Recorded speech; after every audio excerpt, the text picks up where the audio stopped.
Bonjour à tous, prenons un moment aujourd'hui pour continuer à lire et méditer le volume 15 du Livre du Ciel de Luisa Piccarreta. Au nom du Père qui m'a créé, du Fils qui m'a sauvé et de l'Esprit Saint qui me sanctifie. Amen. Jésus, une fois de plus, nous courons vers toi, nous nous jetons dans tes bras, nous nous blottissons contre ton cœur. Nous voulons te serrer bien fort et te dire dans le creux de l'oreille d'une seule voix avec ta volonté que tu es notre ami, notre bien, notre tout, notre amour, notre respiration, que nous avons besoin de toi, que nous voulons te ressembler, que nous voulons être comme d'autres toi sur la terre, que nos humanités soient les petits voiles te cachant à l'œuvre. Oui Seigneur, nous voulons que tu vives en nous, que tu t'y sentes bien, que nos cœurs soient pour toi des palais célestes, des tabernacles royaux.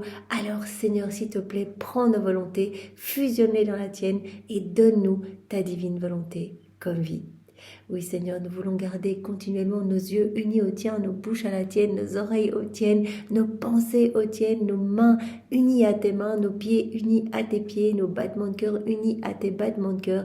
Nous voulons tout faire pour ta gloire, celle de ton Père, celle de l'Esprit Saint, que ce soit toi qui fasses tout en nous et que nous fassions tout immergé dans ta divine volonté. Sois béni Seigneur pour tout ce que tu as déjà fait dans nos vies, toutes ces grâces que tu nous as données, ces chaînes de cadeaux que tu as mis en place dans nos vies pour que nous puissions être là où nous en sommes aujourd'hui, même si on n'en est qu'à nos débuts dans la divine volonté, mais Seigneur, c'est déjà tellement incroyable d'avoir ces écrits entre les mains, et puis tu nous aides aussi à comprendre chaque jour toutes ces vérités en mettant tes mains sur nos têtes, en infusant ta lumière avec ta maman. Tu nous aides tant, Seigneur, nous te bénissons, nous t'adorons et vraiment, nous voulons te glorifier et te remercier pour tous ceux qui ne te remercient jamais.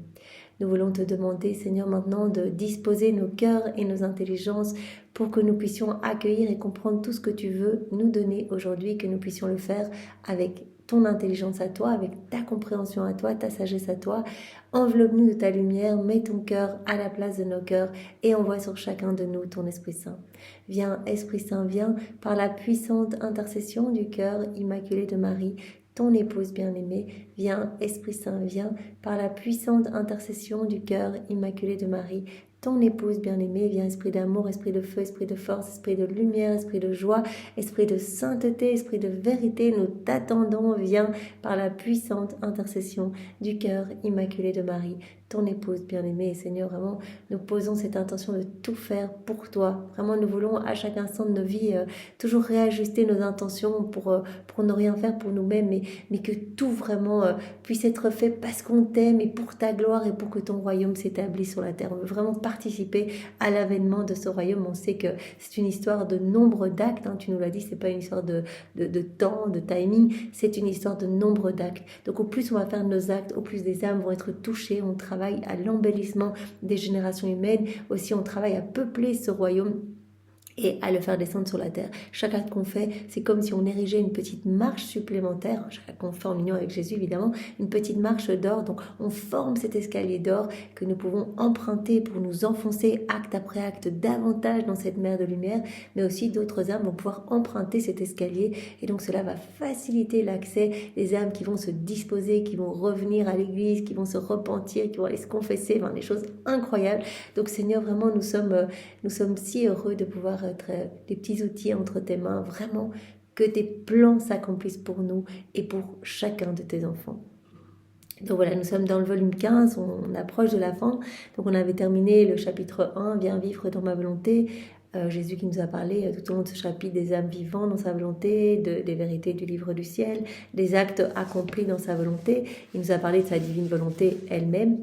Et puis on est dans le chapitre 2, on a clôturé le chapitre 2 hier. Jésus qui nous a parlé dans ce chapitre de lui, de ses souffrances, de son passage sur la terre, de ce qu'il avait fait, etc. Il a pris possession vraiment de tous les biens que l'homme avait perdus en vivant dans sa volonté propre. Enfin, il nous a expliqué toute une série de choses. Et puis, il nous a parlé de sa maman, On en a parlé il y a quelques jours, hein, sa maman, reine du ciel et de la terre, sa maman, reine de toutes les douleurs, hein, elle ne formant qu'un maillon unique avec Jésus, donc qui a tout souffert en même temps que Jésus, donc vraiment les souffrances de Jésus partaient en écho dans le cœur de Marie et inversement, donc vraiment maillon unique, c'est vraiment important de comprendre ça. Et si elle a été instituée reine du ciel et de la terre, c'est parce qu'elle a fait directement l'offrande de sa volonté au pied du trône de l'Éternel dès l'instant 1 de sa conception. Elle est venue déposer sa volonté, puisqu'elle était dotée de raison, de la divine science. Elle a vu le grand mal résultant de la volonté humaine déconnectée de la divine volonté. Donc, elle a fait tous ses actes dans la divine volonté. Elle n'a jamais fait quelque chose dans sa volonté propre. Et c'est pour cela qu'elle a été vraiment érigée au rang de reine de tout l'univers, de reine de tous les anges, reine de tout en fait. Reine du ciel, voilà, des saints, des âmes du purgatoire, reine de tout. Reine du ciel et de la terre, parce qu'elle n'a jamais fait un acte dans sa volonté propre. Alors Jésus nous a dit aussi hier que voilà, au moment de la création de l'homme, en fait, voilà, on sait avec quel amour l'homme a été pétri, il a été façonné dans l'amour, il sort de l'amour de Dieu, et Dieu a déposé en l'homme une semence d'amour éternel. Donc il y a cette semence en chaque homme. On a été créé pour aimer, pour être dans cette dynamique d'amour avec notre Créateur.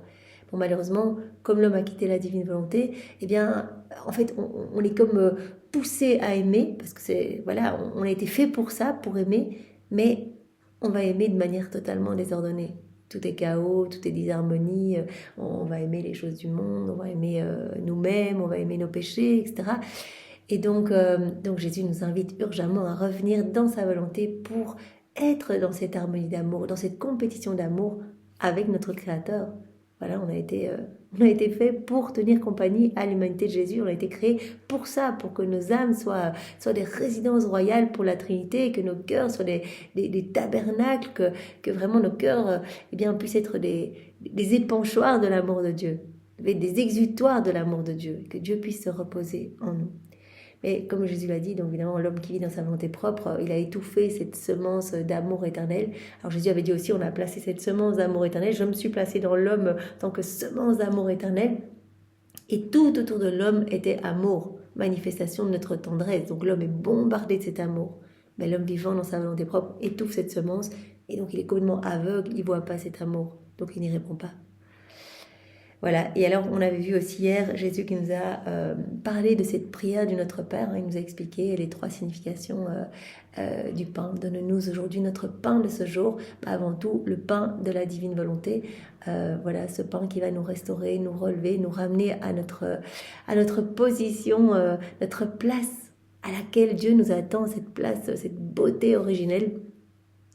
Et puis après, Jésus dit, les 2 autres significations, c'est le pain eucharistique. Mais le pain eucharistique, si on n'a pas la divine volonté en nous, ou vraiment si on est super mal disposé, on va rien recevoir en fait. Il dit, je peux donner qu'une petite miette de ce que je voudrais donner, je suis les bras chargés de cadeaux. Mais évidemment, quand l'âme vit dans la divine volonté, qu'elle a déjà le pain de ma volonté, alors elle va pouvoir bénéficier de tous les fruits, de tous les sacrements, mais de tous les effets des sacrements. En fait, elle aura tout à sa disposition. Tous les biens de la rédemption, elle va les avoir, mais dans leur plénitude. Et le 3e pain, c'est évidemment le pain matériel. Mais Jésus dit, j'aurais pas pu ne penser qu'au pain matériel. Parce qu'il fallait que je vous redonne d'abord cette dignité d'enfant de Dieu. D'abord le pain de la divine volonté. Et quand on a le pain de la divine volonté, en fait, tout coule après. Vous allez dans cette abondance, c'est moi-même qui vais m'occuper de vous, etc. Voilà, donc reprendre cette place d'enfant légitime. Voilà, et justement, je suis tombée hier sur, juste après, sur un passage, mais sans chercher. Donc je me dis, bon, le Seigneur veut qu'on le partage ensemble. Dans le volume 24, justement, où Jésus nous parle de cette prière du Notre Père, volume 24, à la date du 26 mai 1928. Donc c'est à la page 183 et donc les suivantes. C'est vraiment, c'est tellement beau, je vous le lis. Je continue ce qui est écrit ci-dessus. Je m'inquiétais concernant tout ce qui concerne le royaume de la divine volonté, le royaume de la volonté de Dieu, et mon toujours aimable Jésus ajouta. Ma fille, Dieu est ordre, et lorsqu'il veut accorder un bien aux créatures, il établit toujours son ordre divin, donc parmi les créatures. Quand Dieu veut donner quelque chose, il met tout en place pour donner. Il établit son ordre divin parmi les créatures. Et tout ce qui est fait pour obtenir un si grand bien commence par Dieu lui-même, puisqu'il se place lui-même en tête pour prendre l'engagement, et il ordonne ensuite les créatures dans le même but. Donc Jésus dit, Dieu, il est ordre. Quand il veut accorder quelque chose, un bien aux créatures, il va établir, il va mettre tout en place pour donner ce bien. Donc il va établir son ordre divin parmi les créatures. Mais il va se placer d'abord lui-même en tête pour prendre l'engagement, et puis il donnera ensuite, il ordonnera ensuite les créatures dans le même but. Alors Jésus nous explique que c'est ce qu'il a fait. C'est ce que j'ai fait moi-même pour accorder la rédemption, afin que les créatures puissent la recevoir. En formant le Notre Père, je me suis placé à sa tête. En formant le Notre Père, cette prière du Notre Père, en la formant, je me suis placé moi-même à la tête du royaume du divin fiat. Et en l'enseignant, en donnant cette prière à mes apôtres, j'ai disposé l'ordre dans les créatures, afin qu'elles puissent obtenir un si grand bien. J'ai donné les moyens pour que les créatures puissent obtenir un si grand bien. Voilà, qu'elles puissent demander, même sans le savoir, à travers les siècles, que vienne le royaume de la divine volonté. Donc Jésus dit, quand je veux accorder un bien aux créatures, eh bien, je mets tout en place pour que les créatures puissent le recevoir. Mais je me place toujours à la tête pour prendre l'engagement, et ensuite, j'ordonne les créatures dans le même but. Donc voilà, c'est ce qui s'est passé, c'est que je me suis mis à la tête. Donc j'ai formé cette prière du Notre Père. J'ai pris l'engagement de former ce royaume en formant cette prière du Notre Père, et puis je l'ai enseignée à mes apôtres, et donc j'ai disposé l'ordre dans les créatures pour qu'elles puissent obtenir ce si grand bien. C'est ainsi que prie l'Église tout entière. Il n'est pas une âme qui lui appartienne et qui ne récite pas le Notre Père. Et même si beaucoup le récitent sans être intéressés à vouloir et à demander un royaume si saint, que la divine volonté soit faite sur la terre comme au ciel, puisque l'intérêt est en celui qui l'a enseigné, c'est mon intérêt qui est renouvelé lorsqu'elle le récite. En fait, quand vous récitez le Notre Père, nous dit Jésus, même si vous ne savez pas très bien ce que vous demandez, que voilà, vous ne savez pas que vous demandez l'avènement de ce royaume d'amour sur la terre, enfin, vous ne comprenez pas trop, avant les écrits du ciel, on ne comprenait pas trop ce qu'on demandait. Jésus dit, c'est pas grave, c'est greffé à ma propre prière, c'est greffé à mes propres intérêts. C'est mon intérêt qui est renouvelé quand vous récitez cette prière du Notre Père. Et j'entends ma propre prière qui demande que votre règne arrive, que votre volonté soit faite sur la terre comme au ciel. Donc Jésus dit, voilà, quand j'ai formé cette prière du Notre Père, eh bien je me suis mis à sa tête et j'ai pris l'engagement de former ce royaume du divin fiat. Et puis quand j'ai enseigné cette prière à mes apôtres, j'ai disposé l'ordre dans les créatures pour qu'elles puissent obtenir un bien si grand. Donc quand vous récitez Notre Père, en fait, j'entends ma propre prière qui demande que ton règne vienne, que ta volonté soit faite. Et si la créature, en récitant le Notre Père, avait cet intérêt de vouloir et de désirer ardemment mon royaume, sa volonté serait fusionnée avec la mienne dans le même but. Toutefois, ma volonté et mon intérêt demeurent toujours en chaque Notre Père. En chaque prière, puisque Jésus l'a récité en premier, eh bien en fait, c'est comme s'il avait recouvert, toutes les fois on allait réciter Notre Père, il les a recouverts de sa prière. Il dit, à chaque fois que vous récitez, j'entends ma propre prière. J'entends ce que j'ai demandé au Père, cette prière que j'ai formée. C'est mon intérêt qui est renouvelé à chaque fois lorsque vous récitez le Notre Père. J'entends ma propre voix qui demande « Père, que ton règne vienne, que ta volonté soit faite ». Ma volonté et mon intérêt demeurent toujours en chaque Notre Père. Vois quel est l'ordre divin. Toutes les créatures demandent une même chose. Parmi celles qui demandent, il y a celles qui veulent faire ma volonté et celles qui la font. Tout cela est entrelacé et les créatures frappent à la porte de ma volonté. Oui, j'en avais parlé hier et je ne savais pas dans quel passage j'avais dit, c'est quelque part dans un des 36 volumes, et là je suis retombée dessus, donc c'est magnifique. Donc à chaque fois qu'on récitait Notre Père, c'est comme si on venait taper à la porte de l'Éternel pour dire que ton règne vienne. Chaque fois dans les églises, à chacune aux messes dominicales, hop, que ton règne vienne, on vient taper à la porte et on récite tout le temps, on est Notre Père. On vient taper à la porte, que ton royaume d'amour descende. Donc Jésus dit, à chaque fois que vous récitez un Notre Père, c'est ma volonté et mon intérêt qui demeurent en chacun d'eux, en chacun de ces Notre Père. Chaque créature vient frapper à la porte de ma volonté. Les créatures continuent à frapper, certaines avec force, d'autres avec plus de douceur, plus doucement. Cependant, il y a toujours quelqu'un qui frappe pour demander que les portes soient ouvertes, afin que ma volonté puisse descendre et régner sur la terre. Donc en fait, à travers les siècles, à travers les générations, depuis que Jésus a enseigné cette prière, eh bien les âmes récitent le Notre Père. Et donc Jésus dit à tout le temps quelqu'un qui vient taper et dire que ton règne vienne, que ta volonté soit faite. Vois-tu quel est l'ordre divin? Toutes les créatures demandent à l'unisson l'avènement du royaume, même si elles ne s'en rendent pas compte. C'est toujours mon intérêt qui demeure dans chacune de ces prières, dans chacun des patères. Certaines frappent avec plus de force. Voilà, on récite sur Notre Père avec ferveur. D'autres plus doucement. Cependant, il y a toujours quelqu'un qui frappe pour demander que les portes soient ouvertes afin que ma volonté puisse descendre et régner sur la terre.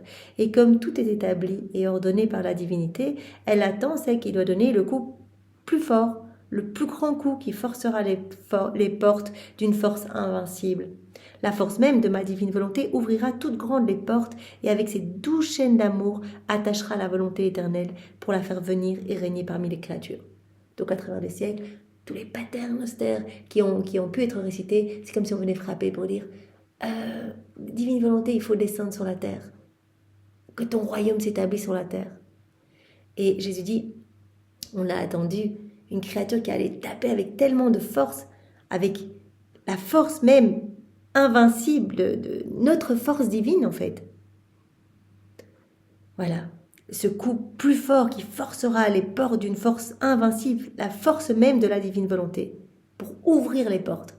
Donc toi, Louisa, quand tu pries, quand tu fais le Notre Père dans la divine volonté, là ce sont des coups beaucoup plus forts qui ouvrent les portes, qui enchaînent la divine volonté pour la faire descendre sur la terre. Voilà, elle attend la divine volonté, elle attend celle qui doit donner le plus grand coup, qui forcera les portes d'une force invincible. La force même de la divine volonté ouvrira toutes grandes les portes, et avec ses 12 chaînes d'amour, attachera la volonté éternelle pour la faire venir et régner parmi les créatures. Elle sera comme une mariée qui, parant le marié de ses chaînes d'amour, le transporte triomphante parmi les créatures. L'âme qui va prier dans la divine volonté, ici Jésus s'adresse à Louisa, évidemment, voilà, première... Après la Vierge Marie, mais elle, c'est un maillon unique avec Jésus, mais donc première créature ordinaire qui investit toutes ses prières de cette puissance créatrice, de cette puissance divine. Donc le coup est très fort sur les portes de l'éternel, sur les portes du divin fiat, descend sur la terre et elle ouvre les portes. Et elle est comme une mariée qui enchaîne le marié pour le faire descendre. Elle sera comme une mariée qui, parant le marié de ses chaînes d'amour, le transporte triomphante parmi les créatures. Et tout comme la Sainte Vierge a mis fin aux heures de la nuit des patriarches et des prophètes et a formé l'aube pour que se lève le soleil du Verbe éternel, la Vierge Marie, par toutes ses prières, toutes vraiment faites dans la divine volonté, etc., elle a pu faire descendre sur la terre le Verbe éternel, qui a pu descendre en son sein. Il a dit, Jésus, j'aurais pas pu descendre dans le sein d'une maman toute remplie de sa volonté propre. Donc c'était parce que tout était investi de cette puissance créatrice que vraiment elle m'a fait descendre en son sein. Donc elle a mis fin aux heures de la nuit des patriarches et des prophètes et elle a formé l'aube pour que se lève le soleil du Verbe éternel. Eh bien, celle-ci, comme dit Jésus, donc Louisa ici, cette petite créature qui va taper plus fort et ses prières qui vont être investies de cette force divine, celle-ci formera aussi l'aube qui fera se lever le soleil du Fiat Voluntas Tua sur la terre comme au ciel. La première créature investie du péché originel qui va se laisser régir totalement par la divine volonté. Donc vraiment ce royaume qui se forme en Louisa. Première créature en qui ce royaume se forme. Bon, Jésus, c'est la divine volonté. Marie, elle est devenue par grâce que Jésus est par nature.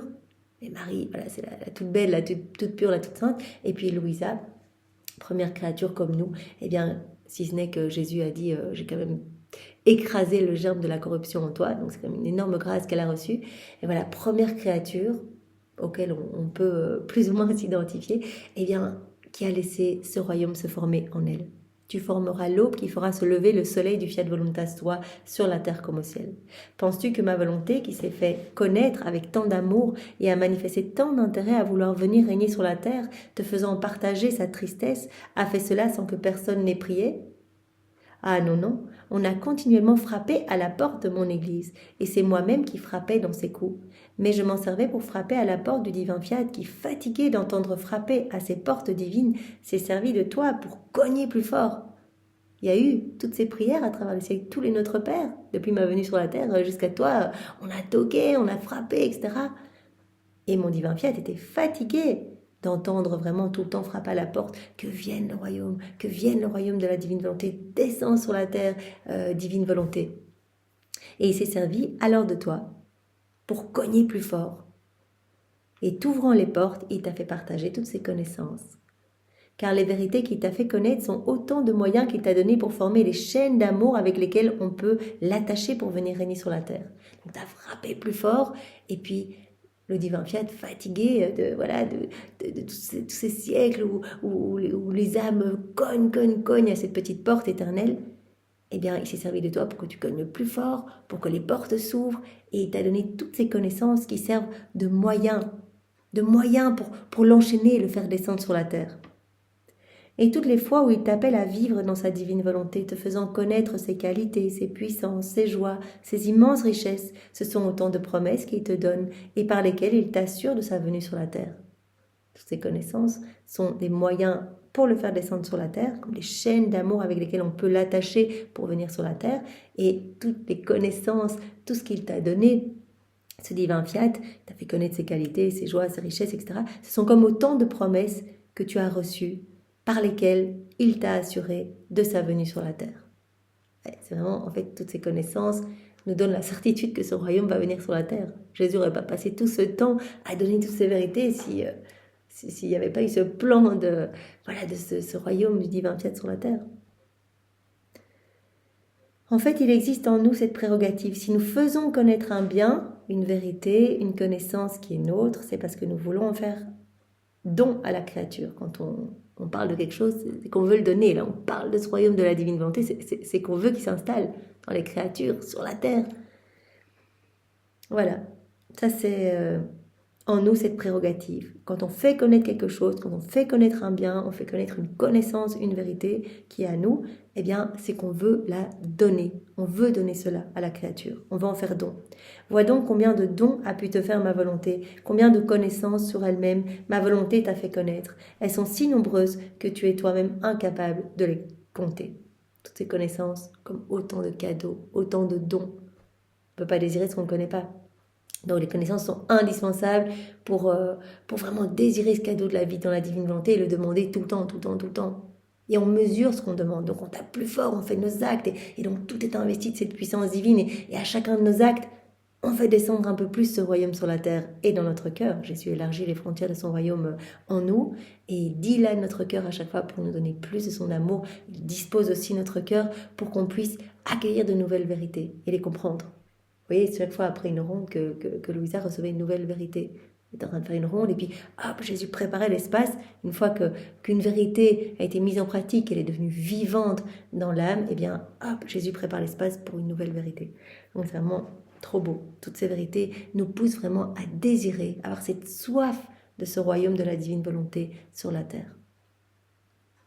Et donc ces vérités sont une certitude que ce royaume s'établira sur la terre. Et moi, mon bien-aimé Jésus, qui sait quand viendra ce royaume ? Donc, et moi, donc c'est Louisa qui parle. Mon bien-aimé Jésus, qui sait quand viendra ce royaume sur la terre ? Et lui, ma fille, dans l'ordre de la rédemption annoncée, il a fallu 4000 ans. 4000 ans, parce que le peuple qui priait et attendait le futur Rédempteur était petit, limité en nombre. Donc, il a fallu 4000 ans, depuis la chute d'Adam, 4000 ans pour que je vienne sur la terre. Parce que les prophètes, les patriarches, etc., étaient en petit nombre. Donc il a fallu tout ce temps-là de prières, etc. Il faut toujours des prières avant. Mais ceux qui appartiennent maintenant à mon Église, ils sont beaucoup plus nombreux, forment plusieurs peuples, combien plus élevés en nombre que celui d'avant. Par conséquent, le nombre raccourcira le temps. Maintenant, il y a beaucoup plus de prières, avec tous ces Notre Père qui s'élèvent vers le ciel de partout dans le monde. Vous imaginez toutes les personnes qui récitaient Notre Père, même sans connaître la divine volonté, il demande l'avènement du royaume. Donc le temps raccourcira, le royaume va s'établir. Il y a toutes ces prières, et puis toutes les âmes qui prient dans la divine volonté, ce sont des coups encore plus forts pour faire descendre vraiment ce royaume ici-bas. D'autant plus que la religion fait son chemin partout, et cela n'est rien d'autre que la préparation du royaume de ma divine volonté. Et cela arrivera, de toute façon, on le sait, c'est un décret d'autorité divine, donc c'est quelque chose qui a été décidé par Dieu, et tant que l'homme ne revient pas vivre dans la divine volonté, eh bien, le fiat de la création et de la rédemption ne sont pas achevés, ce qui ne se peut, tout est ordre et harmonie en Dieu, il ne va pas laisser un plan inachevé. Donc évidemment, le plan de Dieu, c'est que l'homme vive dans la divine volonté, on a été créé pour être dans cette réciprocité d'amour. À la création de l'homme, eh bien, celui-ci a reçu la divine volonté comme vie, l'acte croissant pour, par chacun de ses actes, alimenter cette vie divine en lui. Donc, il est normal que l'homme revienne à ce pourquoi il a été créé. D'ailleurs, c'est le titre du livre du ciel, rappel de la créature à l'ordre, à la place et au dessein pour lequel Dieu l'a créé. Dieu nous attend. Donc voilà, c'était juste pour vous partager, puisqu'on en avait parlé hier et que vraiment le Seigneur avait eu l'immense gentillesse de nous faire revenir sur ce passage justement où c'est si beau, chaque notre Père, on cogne à la porte de la divine volonté et voilà, et quand évidemment on prie dans la divine volonté, c'est notre Père, alors les coups sont beaucoup plus forts, c'est comme si on enchaînait les poux pour le faire descendre sur la terre plus rapidement. Voilà, alors aujourd'hui on va attaquer le chapitre 3, donc qui est intitulé Louisa Jésus. Avec comme premier point, aucune peine n'est plus amère que la privation de moi. Donc à nouveau, on sait Louisa qui souffre énormément quand elle ne voit pas Jésus physiquement, bien qu'il lui ait dit tant de fois qu'il vit en elle et que c'est lui la divine volonté, que c'est lui qui fait tout à partir de son humanité, mais elle a besoin de le voir physiquement et donc elle vit une sorte d'agonie, de mort continuelle quand elle ne le voit pas. Et donc c'est vraiment, elle ne le voit pas, elle sent mourir et puis elle voit Jésus de nouveau, hop, elle revient à la vie et puis elle se ressent à nouveau mourir, et puis hop, elle revient à la vie, un petit peu comme Jésus au jardin de Gethsémani, où on le voit, il vit ces petites morts continuelles, hein. Il meurt, il revient à la vie, il meurt, il revient à la vie, tout le temps. Et Jésus lui a dit, je te partage ce que moi, je ressens en fait, ce qui est toujours un acte de se donner. Voilà, toutes ces souffrances, quand les âmes ne veulent pas de moi, quand les âmes s'éloignent de mon cœur pour aller se perdre, etc., je te partage non seulement ces petites morts et résurrections continuelles, mais je te partage aussi une petite gorgée de cet amer calice de souffrance quand les âmes me rejettent. Et toi, en vivant ces peines, tu voudrais être près de moi, me serrer dans les bras, tu ne peux pas parce que je ne suis pas là, je ne suis pas là physiquement, toi, en vivant ces peines, en les coulant dans ma volonté et en me les offrant, en les unissant à mes peines à moi, tu vas permettre à des âmes s'éloignant de mon cœur de revenir à moi. Voilà, les âmes portant déjà l'empreinte de la perdition, tu vas leur permettre de retrouver le chemin de mes bras. Donc c'est vraiment considérable. Les âmes qui sont sauvées par ce martyre de l'âme quand elle est privée de Jésus. Voilà, aucune peine n'est plus amère que la privation de moi. Et en plus, Jésus l'a dit à Louisa aussi, ce que tu vis là, en fait, tu m'offres vraiment comme une réparation d'amour, puisque toi, tu soupires à me voir, tu pleures, tu souffres de ne pas me voir. Et il y a tant d'âmes qui n'ont pas envie de me voir. Donc, quelque part, ton comportement répare pour toutes celles qui me tournent le dos, qui n'ont que faire de moi, et qui, même si elles ont l'opportunité d'aller à la messe, elles n'y vont pas, etc. Donc voilà. Aucune peine n'est plus amère que la privation de moi, avec deux tout petits passages. Le premier qui se trouve à la date du 21 février 1922. Donc c'est à la page 10.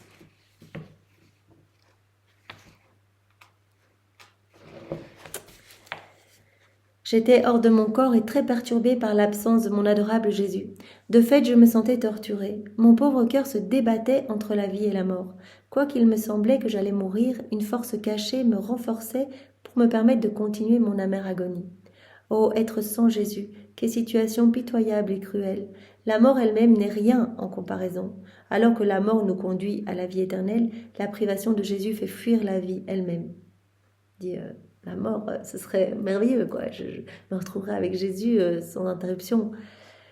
Même si Jésus a dit, mais on est inséparables, même si tu ne me vois pas, c'est un petit peu comme avec ma maman, il y avait des moments où elle ne me voyait pas physiquement, quand je partais, prêcher avec mes apôtres, etc., on n'était pas ensemble. Mais pourtant, on était inséparables. Une seule volonté, une seule vie, un seul cœur, un seul amour, un seul acte. Voilà. C'est ce qui se passe avec toutes les âmes vivantes dans la divine volonté. On est inséparable de Jésus. Même si on traverse peut-être des petites nuits de l'épreuve, etc., on ressent moins Jésus, on est inséparable. Et ça, il faut qu'on avance dans la foi. C'est Jésus qui vit en nous, c'est Jésus qui fait tout en nous, c'est Jésus qui est là, établi avec son Père l'Esprit Saint et qui opère à partir de nos mains, à partir de nos yeux, à partir de nos corps. Tout cela n'était pourtant rien. Ma pauvre âme, désirant que je vive, laissait mon corps espérer retrouver la vie, au moins extérieurement. À la place, je me trouvais dans une immensité sans limite. Dans cet abîme, je regardais dans toutes les directions en me disant « Qui sait, je pourrais peut-être le voir, au moins à distance, et me lancer dans ses bras. » Mais tout était inutile, j'avais peur de tomber dans le gouffre. Sans Jésus, où allais-je aboutir ? Qu'adviendrait-il de moi ? Je tremblais, je criais, je pleurais, mais personne n'avait pitié de moi. Je voulais retourner dans mon corps, mais une force inconnue m'en empêchait. On voit souvent Louisa, son âme quitte son corps, et on la voit en train de chercher partout pour essayer de trouver Jésus. Et elle demande à tous les éléments créés, etc. Elle fait même prier les éléments créés. Quand on prie dans la divine volonté, partout la divine volonté se trouve, eh bien, ça répète nos prières. Donc, on dit, mon bien-aimé, viens retrouver ta petite nouvelle-née, etc. On voit vraiment qu'elle cherche Jésus. Je tremblais, je criais, je pleurais. Personne n'avait pitié de moi. Je voulais retourner dans mon corps, mais une force inconnue m'en empêchait. C'était un état horrible, parce que en dehors de mon corps, mon âme se lance normalement vers son Dieu, comme vers son centre, plus rapidement qu'une pierre qui, lâchée d'une grande hauteur, tombe en direction du centre de la terre. C'est dans la nature d'une pierre de ne pas rester suspendue en l'air, mais de chercher la terre comme appui et endroit de repos. On jette une pierre, avec la loi de l'attraction, hop, elle tombe directement vers le sol. C'est normal. Et bien, Louisa, elle dit, mais quand mon âme quitte mon corps, directement, elle s'élance vers mon doux bien. De même, il est dans la nature de l'âme, lorsqu'elle a laissé son corps, de se lancer vers le centre d'où elle est sortie. Cette situation me causait une crainte et un brisement de cœur que je ne pourrais qualifier de souffrance issue directement de l'enfer.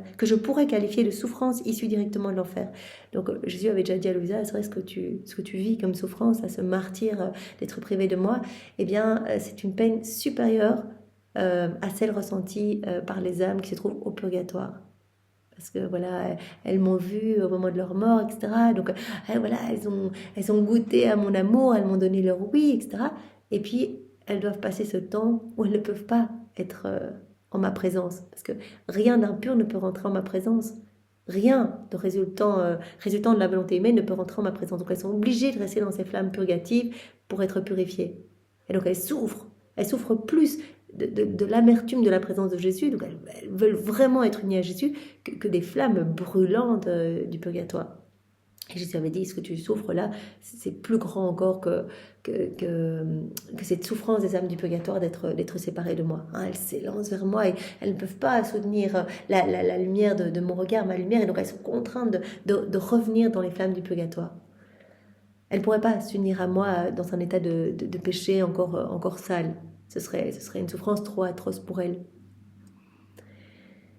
Voilà. Et Jésus avait dit à Louisa, toi, tu es séparée de moi, pas en raison de tes péchés. Quand je viens pas, c'est parce que j'exerce aussi ma justice divine. Et quand je viens vers toi, tu me désarmes complètement. Et donc, mais tu es toujours inséparable de moi. Soit je te fais participer à mes actes de miséricorde, soit je te fais participer à mes actes de justice. Donc, en fonction, je te garde unie à mon humanité ou à ma divinité, mais tu es toujours avec moi. Donc quand je ne me montre pas, eh bien, je te fais participer alors à mes actes de justice. Mais tu es toujours avec moi, même si tu ne me vois pas physiquement. Pauvres âmes qui sont sans Dieu, comment font-elles ? Quelle souffrance est pour elles la perte de Dieu ? Ah, mon Jésus ne permet à personne de te perdre. Après un certain temps, dans cet horrible état, je retournai dans mon corps. M'y rejoignant, mon doux Jésus plaça ses bras autour de mon cou et me laissa voir qu'il tenait un très petit bébé, fille. Le bébé semblait au seuil de la mort. Jésus souffla un peu sur lui, puis le tint contre son cœur. Le pauvre enfant retourna à son agonie, mais il ne mourut pas, ni ne revint à lui. Donc, elle voit Jésus avec un tout petit bébé fille dans les mains, un petit bébé qu'il garde au seuil de la mort dans une agonie. Jésus garde ce bébé contre son cœur, souffle un petit peu sur ce bébé, le tient tout contre lui et vraiment est très attentif à tous les petits mouvements, micro-mouvements de ce petit bébé. Le pauvre enfant retourna à son agonie, mais il ne mourut pas, ni ne revint à lui. Jésus était très attentif, le surveillant, l'aidant, le soutenant. Le plus petit mouvement de l'enfant en train de mourir ne lui échappait pas. Toutes les souffrances de ce pauvre petit me brisaient le cœur. Me regardant, Jésus me dit, « Ma fille, ce petit bébé est ton âme. Vois-tu comme je t'aime? Avec quel souci je veille sur toi. Quand tu souffres cette agonie, quand tu ne me vois pas, je suis là, je suis inséparable de toi, je m'occupe de ton âme. Je la tiens dans mes mains, je souffle dessus, je suis attentif absolument à tout. » Ça me rappelle, il y avait une autre image comme ça où Jésus tenait une petite colombe dans ses mains, une petite colombe souffrante. Et Jésus avait dit aussi, c'est ton âme. Donc Jésus s'occupe de l'âme abandonnée. Il s'occupe de chacune de nos âmes. Et ici, il dit à Louisa, voilà, là tu te sens souffrante, etc. Je m'occupe avec une intention toute particulière. Je m'occupe de toi. Ma volonté te rend petite, ma volonté te fait mourir et te ramène à la vie. C'est ma volonté qui veut cela en toi. Tu m'as donné ton oui, c'est ma volonté qui te rend toute petite, qui te fait mourir et qui te ramène continuellement à la vie. Mais ne crains pas, je ne t'abandonnerai jamais. Mes bras te presseront toujours sur ma poitrine. Tu vois comme je t'aime, avec quel souci je veille sur toi. Donc nous, une fois qu'on a donné notre oui à Jésus, eh bien oui, on va avoir peut-être des petites tribulations. Jésus va autoriser certaines choses dans nos vies. On doit tout accueillir comme venant de ses adorables mains et lui faire confiance. Il ne va pas nous lâcher, il nous garde dans ses bras. On est inséparables. Il a les bras aimantés par nous, ses yeux sont aimantés par nous. Il souffle sur nous continuellement pour rafraîchir nos âmes qui s'inquiètent. Il y avait un autre passage, c'était dans le volume 17, je l'ai lu juste avant, où Jésus plaçait ses mains comme ça sur la tête de Louisa qui s'agitait un petit peu, qui commençait un petit peu à s'affoler parce que les écrits passaient d'un endroit à l'autre, ou par rapport aux écrits, on ne la croyait pas, je ne sais plus exactement dans quel contexte, mais Jésus plaçait ses mains sur la tête de Louisa comme ça, pour calmer ses peurs, ses doutes. Voilà. Donc Jésus ne nous lâchera pas, on a donné notre vie, on est inséparable de lui, et il commence son processus de purification en nous. Et à chaque acte qu'on fait, on lui donne cette autorisation de continuer à nous purifier, de retirer les choses résultant de nos volontés propres. Mais il reste toujours avec nous. Gardons cette image, cette petite âme bébé-fille, cette petite âme dans les bras de Jésus, et il la serre avec un amour tout paternel, il s'occupe d'elle. Jésus s'occupe de nous, même si on ne le ressent pas, même si on a l'impression que les choses, ça va comme on voudrait, mais justement, on doit tout lâcher, lui faire confiance. Seigneur, ce que tu veux, je le veux moi aussi. Voilà, gardons cette image. On est dans les bras de Jésus, c'est lui qui va gérer la situation. Et ce qu'on vit, il l'autorise pour quelque chose, pour notre purification. Voilà. Ne crains pas, je ne t'abandonnerai jamais. Mes bras te presseront toujours sur ma poitrine. Alors il y a un autre passage, celui qui se trouve à la date du 18 mai 1923, c'est à la page 40, où Jésus montre, on voit ce terrible martyre qu'est la privation de Jésus. Je vivais de grands tourments, dépossédé presque totalement de mon doux Jésus. Son absence est un martyre terrible, non assorti de la possibilité de prendre le ciel par la force, comme c'est le cas pour les martyrs, ceux qui rendent douce leur souffrance. Je dis, mais c'est pire qu'un martyr. Un martyr, il s'élance directement dans les bras de Jésus. Ils prennent le ciel par la force, ce qui rend douce quelque part leur souffrance. Mais être séparé de Jésus est un martyre déchirant qui ouvre un abîme entre l'âme et Dieu. On se sent mourir, bien que la mort ne vienne pas. Oh mon Dieu, quelle misère!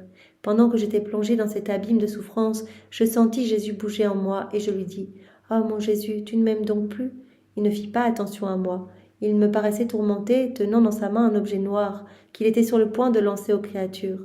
Puis il prit mon cœur dans ses mains et le serra fortement, le pressant. J'accueillais cette souffrance comme un soulagement et comme un parfum en comparaison de la souffrance d'être séparée de lui.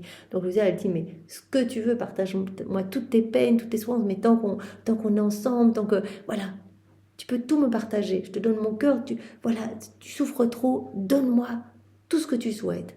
Donc elle dit, mais voilà, mon cœur était comme écrasé, etc., comme percé.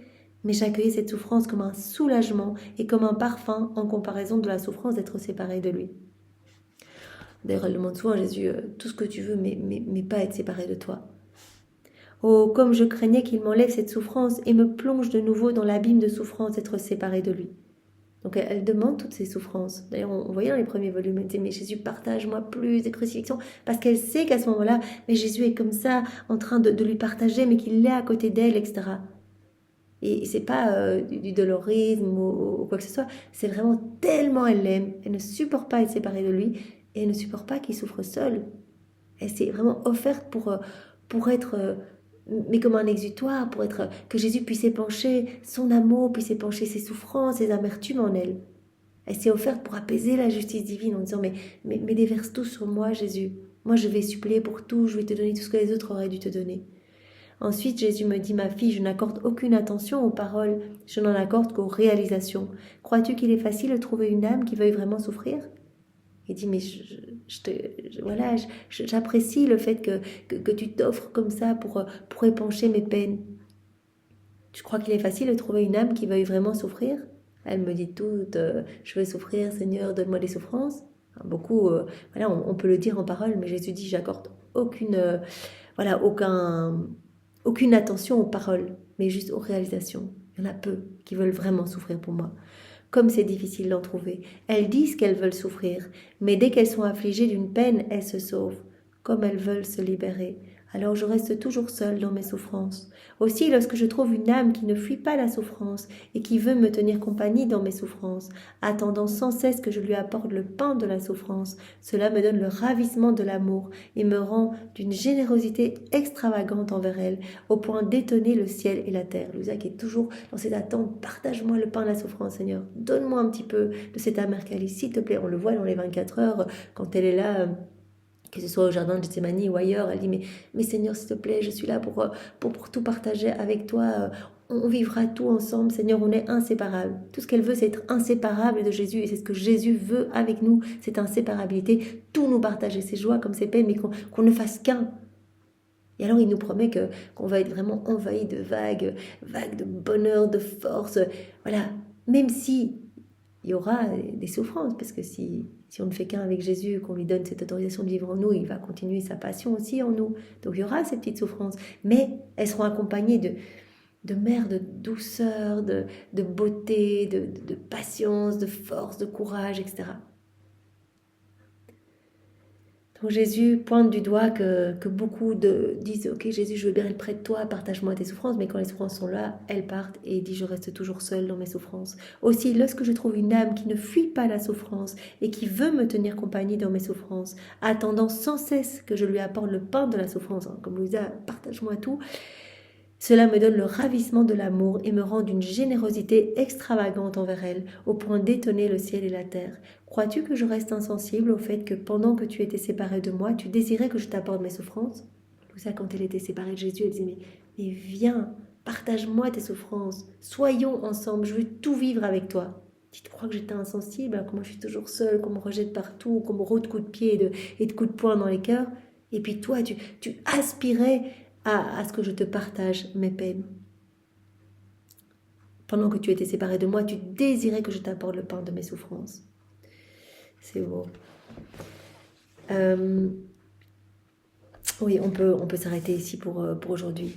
Voilà, on continuera encore demain, donc ce chapitre 3, donc Louisa et Jésus.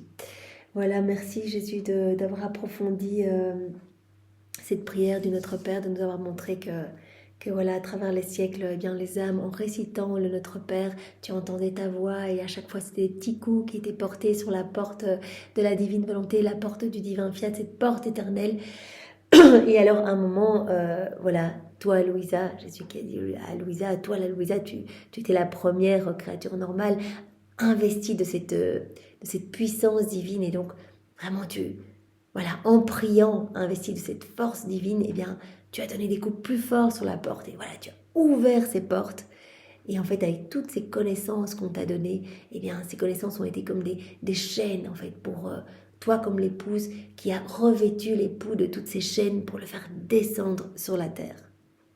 Donc c'est trop beau. Voilà, Louisa nous a ouvert les portes du royaume de la divine volonté Et maintenant, nous avons ces connaissances qui sont comme des appâts, des aimants pour, voilà, pour que nous nous y plongions et que nous puissions désirer tellement ce cadeau. Eh bien, c'est magnifique, on est vraiment gâtés. À chaque fois qu'on lit, il se passe quelque chose. Hein. Chaque vérité est une vie divine. Jésus nous l'a dit, chaque vérité vaut plus que toute la création. Et j'opère des choses en vous, des purifications.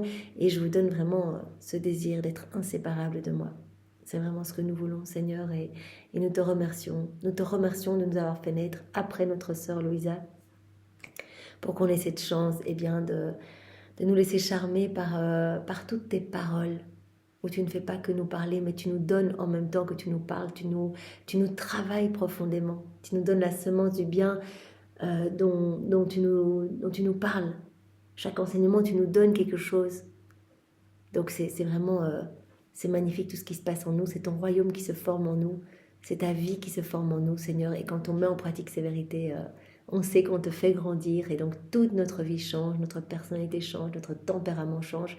Seigneur, nous sommes vraiment heureux et reconnaissants pour toutes ces vérités, pour ce trésor, ce cadeau de la vie dans la divine volonté. C'est vraiment le prodige des prodiges. Et vraiment, c'est pas méritoire, donc en plus c'est juste magnifique. On arrive comme ça, les plus petits, les plus misérables, et toi tu nous combles de cadeaux, et toi tu fais tout le travail en nous, et tu veux nous amener à cette sainteté divine, à regagner vraiment cette ressemblance totale avec toi.